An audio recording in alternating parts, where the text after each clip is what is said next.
안녕하세요. 오늘의 헤드라인, 오늘의 화두, 생각을 생각하는 김관상TV의 김관상입니다. 오늘은 2024년 5월 29일 수요일입니다. 헤드라인 뉴스 정리해드립니다. 오늘 전국적으로 아침과는 달리 낮에 자외선 지수가 높고 초여름 날씨, 더위가 심합니다. 일교차 심할 것 같아서 감기 조심해야 되겠네요. 북한 대남 전단으로 추정되는 풍선 10여 개를 우리나라로 넘겨 보냈습니다. 일부 풍선에는 오물이 들어 있다네요. 검사장 이하 검찰 중간 간부 인사 빠르면 오늘 법무부가 발표할 것 같습니다. 성진 인사 최소화할 것 같다네요. 다음 달 초, 이제 다음 주 월요일 6월 4일 새로운 임지에서 이분들이 근무할 가능성이 높습니다. 윤석열 대통령 거부권 10호 해병대 특검법 어제 국회에서 다시 부결됐습니다. 재표결 뒤에 이제 21대 국회 이제 완전 폐기됐습니다. 재표결했지만은 3분의 2 이상 찬성을 받지 못했습니다. 294표 가운데 찬성은 179표, 무효 4표였습니다. 야권 전원 찬성과 국민의힘에서 16표가 이탈해야 가능했는데 그렇지 못했습니다. 이탈표는 없었다는 분석들입니다. 이재명 더불어민주당 대표 또 조국 혁신당 대표 22대 국회에서 1호 법안으로 다시 의결하겠다 이런 입장입니다. 22대에서는 국민의힘이 더 불리하게 됩니다. 이탈표가 16표나 17표가 아니고 이번에는 8표로 줄어듭니다. 이탈표 8표 이상이 나오면은 다시 또 좀 대통령이 곤혹스러운 상황이 될 것 같기도 합니다. 해병대원 순직 참 정치화돼서 안타깝네요. 공수처의 공정한 수사 좀 서둘러 이루어지면 좋겠습니다. 전세 사기 피해자 지원과 주거 안정에 관한 특별법 일부 개정안 야당 단독으로 어제 의결했습니다. 대통령은 거부권 행사할 것 같다네요. 여당 입장에서 볼 때는 합리적이지 않고 그대로 통과했다가는 문제가 많다 이런 입장입니다. 민주유공자법 이 부분도 어제 통과가 됐는데 대부분 거부권 행사할 것 같습니다. 대통령. 입법부 개혁 정말 시급하다는 판단이 들지만은 결국 국민들이 투표해서 당선된 국회의원들의 몫이기 때문에 우리들도 책임이 크다는 생각이 듭니다. 윤석열 대통령 어제 국빈 방문으로 우리나라 온 아랍에미리트 대통령 그 나라도 대통령제입니다. 오늘 만납니다. 이재용 삼성전자 회장도 만날 예정이고 300억 달러 이상의 그 투자 협의한다네요. 우리나라와 아랍에미리트. 전직 이명박 대통령도 자택에서 이례적으로 아랍에미리트 대통령 만나게 됩니다. 그 대통령 요청입니다.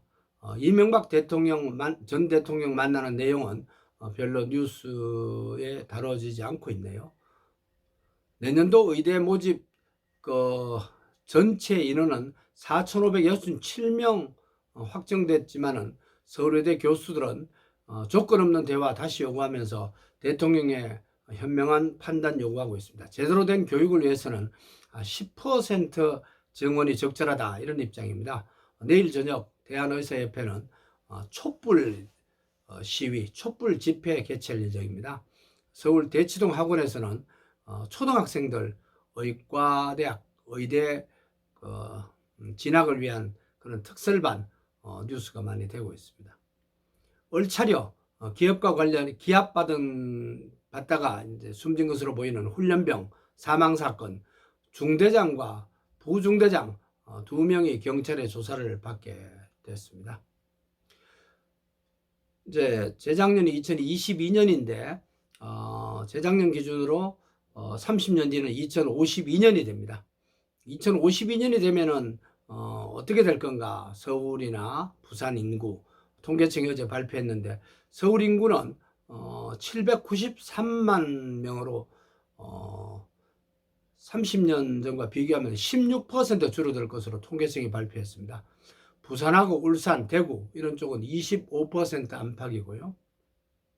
세종시만 41% 늘어날 것으로 예상되고 경기도는 0.9% 증가할 것으로 예상됐습니다. 2052년에 그 전라남도의 경우는 65살 이상 인구가 45.9% 거의 49.5% 거의 절반에 이를 것으로 전망이 되네요.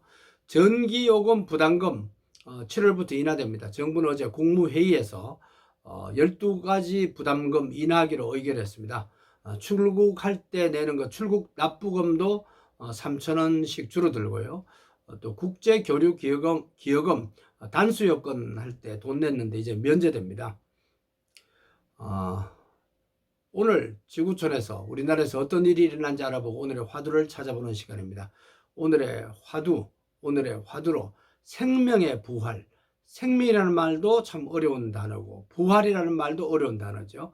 예수 그리스도 생명의 부활 어떤 의미일까 한번 고민해 봤으면 좋겠다고 오늘의 화두를 던져봅니다. 1968년 오늘 시인 김수영 시인이 쓴 풀이라는 내용 일부 소개해 드립니다. 풀이 눕는다. 바람보다 더 빨리 눕는다. 바람보다도 더 빨리 울고 바람보다 먼저 일어난다. 날이 흐리고 풀이 눕는다. 발밑까지 풀이 눕는다. 바람보다 늦게 누워도 바람보다 먼저 일어나고 바람보다 늦게 울어도 바람보다 먼저 웃는다. 날이 흐리고 풀뿌리가 눕는다. 이런 내용입니다. 1980년 오늘 수단은 대우그룹이 세운 수단 최대 규모의 타이어 공장 완공을 기념해서 오늘을 한국의 날로 지정했습니다. 1812년 오늘 조선 순조 12년 평안도 농민전쟁을 일으킨 홍경래 세상을 떠났습니다. 1898년 오늘 조선 고종 35년 지금의 명동 성당이 완공됐습니다. 그때도 예산이 많이 들어갔죠. 그래도 참 소중했던 일 아닌가 이런 생각이 듭니다. 1960년 오늘 이승만 전 대통령 하와이로 망명길 오른 날입니다. 1972년 오늘 박성철 북한 제2부수상 아무도 몰래 서울을 방문해서 박정희 대통령을 만난 날입니다. 1979년 오늘 에베레스트 정상을 처음 오른 고상돈 산악인 미국 맥킨리봉을 오르다가 조난당해서 숨진 날입니다. 1997년 오늘 공보처는 케이블 TV 2차 종합유선방송 PP 종합유선방송 사업자를 선정해서 발표했습니다. 2009년 오늘 노무현 전 대통령 국민장 연결식이 치러졌습니다. 500여만 명이 노란 리본으로 마지막 길을 추모했습니다. 2019년 오늘 헝가리 부다페스트 다뉴브 강에서 우리나라 관광객 35명을 태운 유람선 허벌 레이니호가 다른 유람선과 충돌해서 침몰했습니다. 27명이 사망했고 1명은 시신 유해를 찾지 못해서 실종 상태입니다. 오늘은 5월 29일입니다. 성경 5장 29절 한 군데를 찾아봤습니다. 신약 요한복음 5장 29절입니다. 예수 그리스도의 제자, 가장 가까운 제자 요한이 쓴 겁니다. 세례 요한이 아니고 제자 요한입니다. 사도 요한입니다. 선한 일을 행한 자는 생명의 부활로, 악한 일을 행한 자는 심판의 부활로 나오리라. 이런 얘기입니다. 조물주의 마음을 잘 읽고 착한 일을 실제로 일상생활 속에서 행할 때 생명의 부활의 주인공이 될 것이다. 이런 권면의 말씀입니다. 오늘의 화두로 생명의 부활, 그 주인공이 되기 위해서 예수 그리스도를 순간마다 날마다 생각하고 만나면서 소중한 하루 보내자. 이런 말로 정리합니다. 건강하고 평안하세요. 고맙습니다.